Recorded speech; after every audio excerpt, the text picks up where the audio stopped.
Do you know who I am? I donated $4 million to this building. I will have your badge pulled before your shift ends. That's your right, but you're still not coming through this hallway. She wasn't supposed to be alive. That's what the men in the black SUV thought when they drove past the hospital that morning. But they were wrong. And so was the billionaire who had just made the worst decision of his life. The ICU never slept. Monitors beeped in steady rhythms. The air smelled like antiseptic and quiet desperation. Nurses moved fast and said little because in this unit, a wasted second was a stolen life. Nadia Osei had worked this floor for 6 years. At 31, she was the one the younger nurses called when a vein collapsed, when a family broke down in the hallway, when a patient coded at 3 a.m. and nobody else knew what to do. She was the calm that held everything together.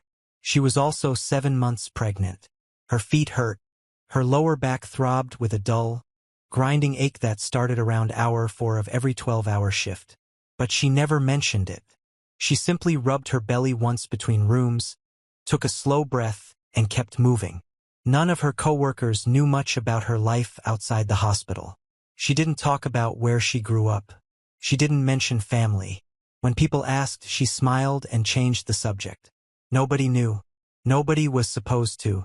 Nobody knew that the quiet nurse adjusting in 4-line in room 6 was the foster sister of Devlin Cross. Wait, not that name. His name was Kai Morrow. And Kai Morrow did not work in hospitals. Kai Morrow did not attend charity galas or appear in Forbes lists. He moved through the city like a current beneath still water, invisible until the moment he decided to destroy something. He was the most feared man in the Pacific Northwest criminal underworld. His organization had no official name. His face appeared in no police database. He had kept that world entirely away from Nadia for years.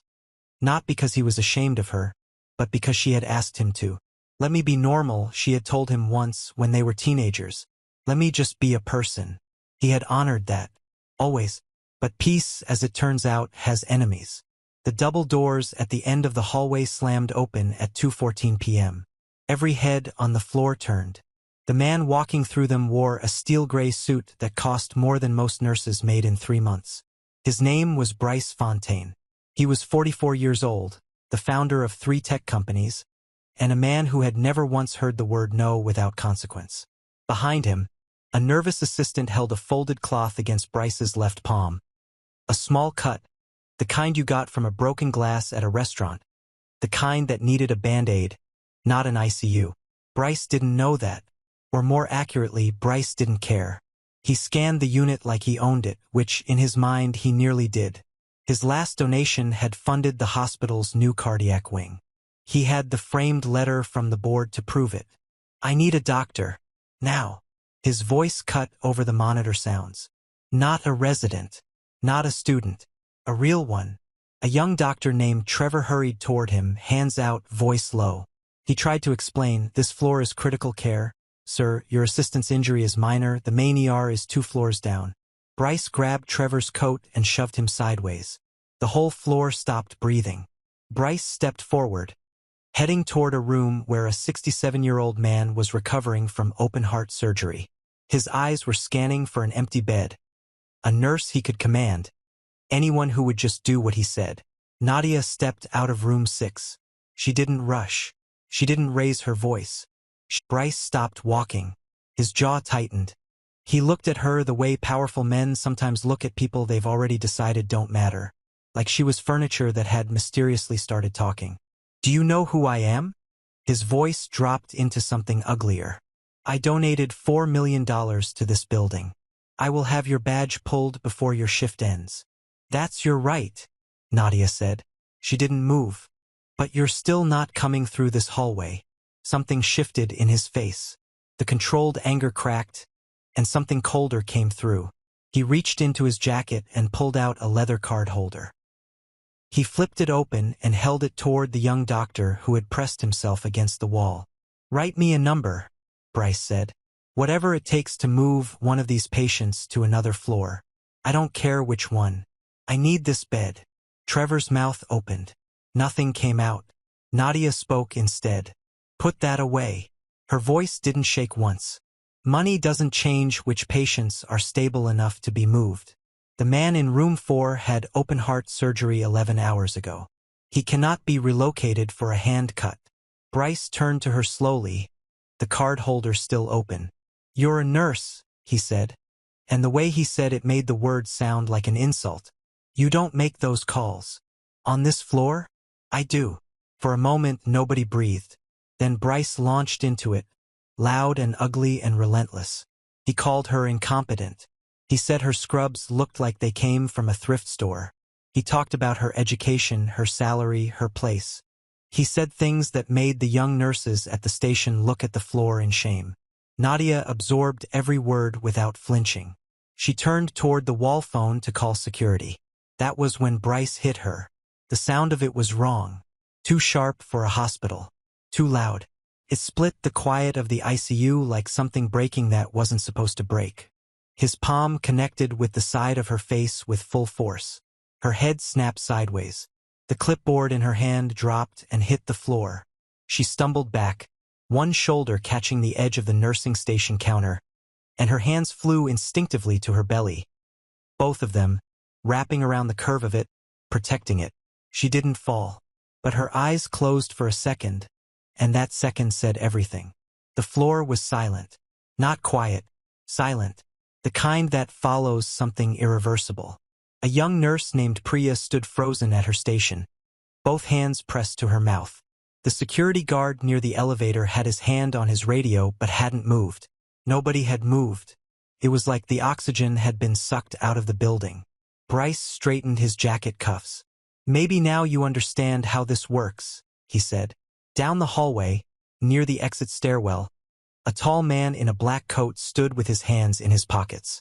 He hadn't moved since the doors opened. He had watched the entire thing. The shoving, the threats, the slap, the way Nadia's hands went to her stomach. He had a small tattoo on the left side of his neck.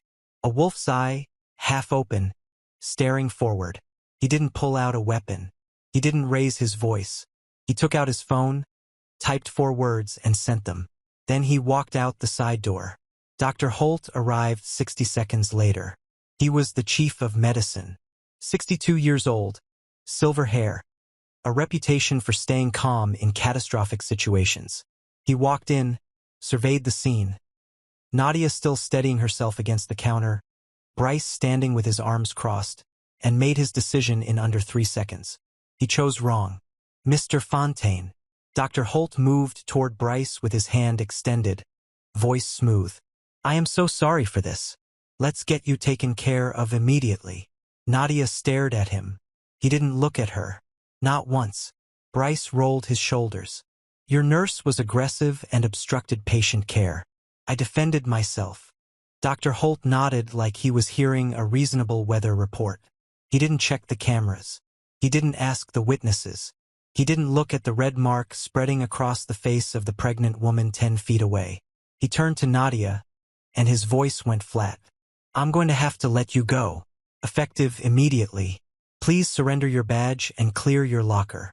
The shock hit her somewhere behind the sternum. Not the words. She had half expected the words the moment Holt walked through the door and didn't check on her first. It was the witnesses. The nurses and doctors and security guards who had watched Bryce Fontaine slap a pregnant woman in the face, and were now staring at their shoes. 2 security guards walked her out. Not roughly but firmly, like they'd been ordered to make it look official. She handed over her badge, emptied her locker into a paper bag, walked down the long main corridor past the patients she'd cared for, past the break room where she'd eaten hundreds of lunches, past the room where she'd held a man's hand while he died because no family had come. The front doors opened. Cold air hit her face. It was raining. She stood on the wet sidewalk and pulled out her phone. There was already an email from a law firm. Bryce Fontaine was suing her for emotional distress and professional interference. She read it twice. Then she started walking. The next morning, her card was declined at the grocery store. Her accounts were frozen. Bryce's legal team had moved fast. When she got home, an eviction notice was taped to her door. She sat in the dark apartment and put both hands on her stomach and breathed slowly until the shaking stopped. She had left her old life because she wanted something clean, something earned, something that was only hers. She had built it over 6 years. Shift by shift. Patient by patient. Now it was gone in a single afternoon. She held that reality for a long time. Then she stood up. She went to her bedroom closet, moved a stack of boxes, and found the fireproof case behind them. Inside it was a phone she had charged once a year, just in case. Just in case had arrived. She dialed a number she had memorized a decade ago. Kai Moro answered on the first ring. He already knew. He'd been in the hallway. He had seen the slap in real time, watched her hands go to her stomach, watched the chief of medicine choose a donor over his best nurse. He had walked out that side door not because he didn't care, but because Nadia had made him promise years ago that he would never act unless she asked. He had spent the last 22 hours waiting. When her voice came through the phone, quiet and broken at the edges, he closed his eyes. "I need help," she said. That was all. "You don't have to say anything else," Kai said. His voice was the calmest it had ever been. "Go to sleep. I'll handle it." He set the phone down on the glass table of his penthouse office, looked out at the city lights below, and made 4 calls. By morning, Bryce Fontaine's problems had already begun. Bryce found out at dinner. He was at his private club, dark wood, leather chairs, the kind of place that didn't have prices on the menu. He'd ordered 2 bottles of something obscenely expensive to celebrate the fact that a pregnant nurse had been escorted out of the building where he was supposed to be apologized to. When he placed his card on the tray, the waiter came back 2 minutes later with the look of someone who wished they worked literally anywhere else. Declined. Bryce snatched the card, called his banker. 6 missed calls already on his phone. His company's stock had dropped 19% in the last 3 hours. His offshore accounts, 3 of them in jurisdictions specifically chosen for their privacy, were empty. Not withdrawn. Just empty, like the money had never been there. Then his head of security got a text message. Bryce watched the man read it. Watched the color drain from his face. Watched him put his phone in his pocket, stand up, and walk out of the club without saying a single word. Bryce sat alone at a table with 2 untouched bottles of wine and no way to pay for them. He spent the night trying to hire people to fix it. He had names. Dangerous ones. Men who had made inconvenient situations disappear for important people. He met the first one in a parking garage at midnight, slid a bag of emergency cash across the hood of a car, and showed him what he'd found in his mailbox when he got home. A black envelope, sealed in dark red wax, stamped with the image of a wolf's eye. The man looked at the envelope for a long moment. Then he pushed the money back, got in his car, and left. The second fixer didn't even sit down. He saw the seal and shook his head before Bryce finished speaking. The third, a man with a badly broken nose and a reputation for taking cases nobody else touched, looked at the seal, looked at Bryce, and said quietly, "You hit someone you shouldn't have touched. There's nobody in this city who will take this job. Not for any amount of money." "Why?" Bryce demanded. The man looked at him with something between pity and revulsion. "Because whoever sent that envelope doesn't negotiate. He just collects." Bryce drove to his private airfield at 2 a.m. He had a jet. He had cash. He had a plan. Get out of the country, get to somewhere without extradition, rebuild from there. He was 50 feet from the steps when the headlights hit him. 3 black SUVs, appearing from the dark edges of the tarmac like they'd been parked there for hours. Which they had. 6 men stepped out. No weapons visible. No raised voices. They simply took his arms, put a bag over his head, and drove. When they removed the bag, Bryce was kneeling on a cold marble floor. The room was enormous and almost entirely dark, except for the light at the far end of a long table. Sitting there, with a cup of tea and an expression of complete calm, was the man from the hospital hallway. The wolf's eye tattoo was clearly visible on his neck. Kai Moro set down his cup and looked at Bryce Fontaine the way someone looks at a problem they've already solved. Bryce's instincts defaulted to aggression. It was the only tool he'd ever really had. "I have connections at the federal level," Bryce said, his voice cracking slightly. "You don't know who you're dealing with." Kai slid a tablet across the table. It stopped directly in front of Bryce's knees. On the screen was the ICU security footage. Full resolution. Time-stamped. It showed everything. The shove, the screaming, the slap, Nadia's hands going to her stomach, the guards walking her out, Dr. Holt nodding along like a man being told good news. Bryce stared at it. Kai said nothing for a long moment. Then, "You thought she was alone."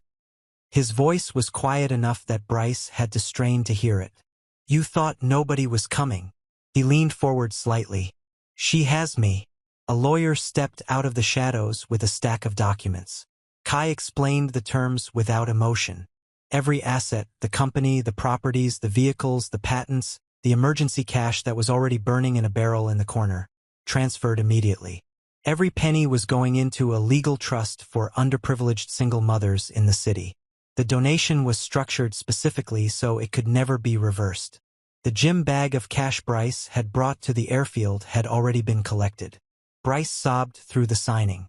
Real tears, the kind that come not from guilt, but from watching power leave your hands forever. When he was done, the men put the bag over his head again.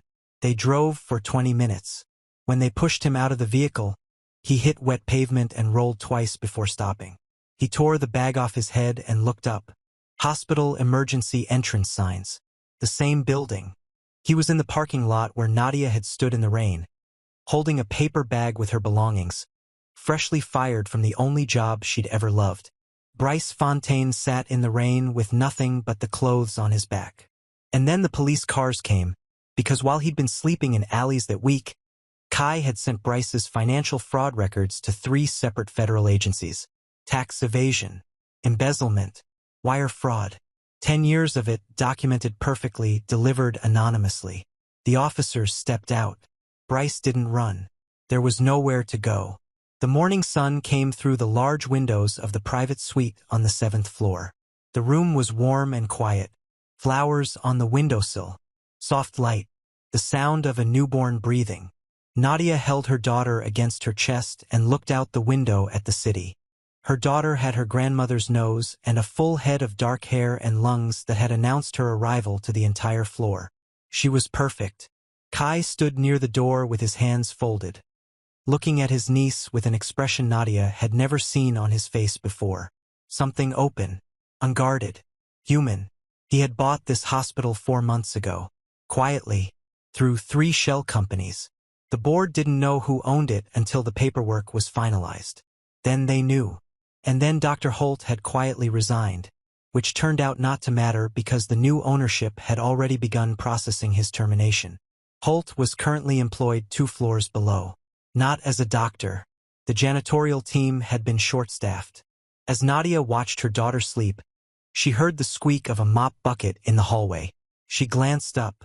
Through the open door, she could see him, older-looking than she remembered, moving slowly, eyes down. He passed the doorway. He looked in. He saw her. He looked away immediately and kept walking. She didn't call after him. She didn't need to. She looked back at her daughter's face. Kai crossed the room and stood beside the bed. He looked at the baby for a long moment, then at Nadia. "You good?" he asked. She laughed. A small, real, tired laugh.